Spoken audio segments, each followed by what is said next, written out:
Hi, everybody. Welcome to my microphone research assignment. I'm your host, Austin McDonald, and if you don't already know, this is intended to serve as a fun, educational video podcast of sorts, which focuses primarily in the realm of sound recording.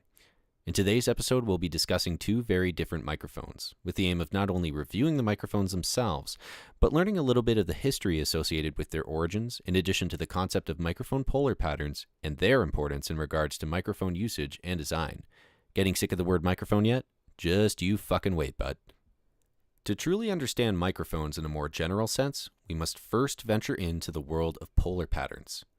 If you're just starting out as a budding sound enthusiast, you may have already heard some terms thrown around like shotgun mics or omnis.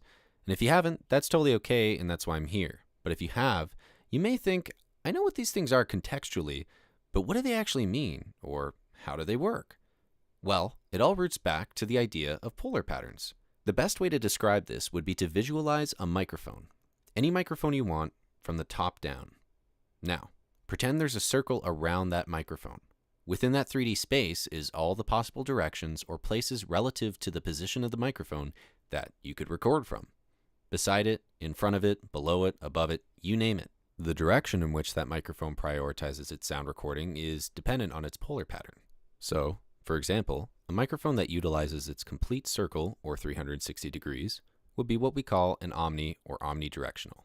On the other hand, a microphone that's designed to get sound from primarily in front of it is what we would call a cardioid, a unidirectional, or a shotgun.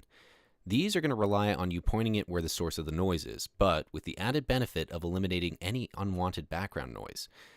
These unidirectional patterns can vary quite a bit from mic to mic, however, so cardioid is not going to be nearly as directional as something like supercardioid or low bar even. And this is all without mentioning even the concept of condenser and dynamic microphones, but I'll touch upon that in a bit. Anyhow, the first microphone we're going to talk about will be the Sennheiser MKH416P48U3. Around since the 1970s, it has remained a stalwart staple of the film industry, utilized primarily as a boom microphone for recording location sound. The 416 would be what we call a unidirectional, supercardioid, or shotgun microphone, which lives in the condenser family. Being a condenser microphone, and as the full title would imply with the whole P48 thing, the 416 requires 48-volt phantom power from its recorder. But this also means it's far more sensitive than a dynamic microphone, which doesn't require any power at all. Well known for its reputation for outdoor usage, this can be attributed to both its durable all-metal construction as well as Sennheiser's special RF or radio frequency-based condenser, which is more resistant to things like humidity or moisture because of its naturally low impedance. Add to the fact that it's often supplied in a bundle with a blimp and a dead cat, especially here at Sheridan, and it makes for the ideal tool for recording people outside. It's unidirectional and is generally advertised as a supercardioid, but it can become even more directional as a low bar above the 2 kHz range or a bit less as a hypercardioid when dealing with lower to mid-level frequencies.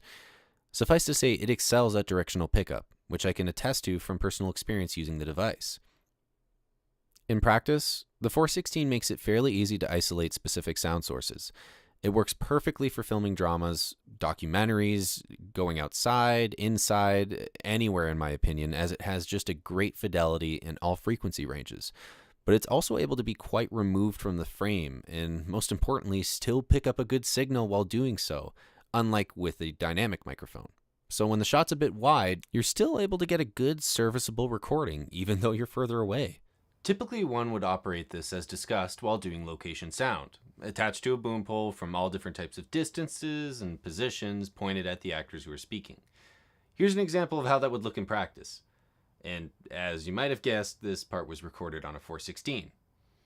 For mic number 2, we have the infamous Shure SM58, the AK-47 of the audio recording world.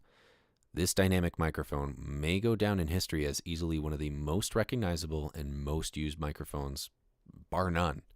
It's primarily used for music recording where seeing the mic isn't an issue, and it's perhaps best known for, well, its durability. Up till when this guy was made, most microphones were relatively good at recording sound, but they were notoriously fragile.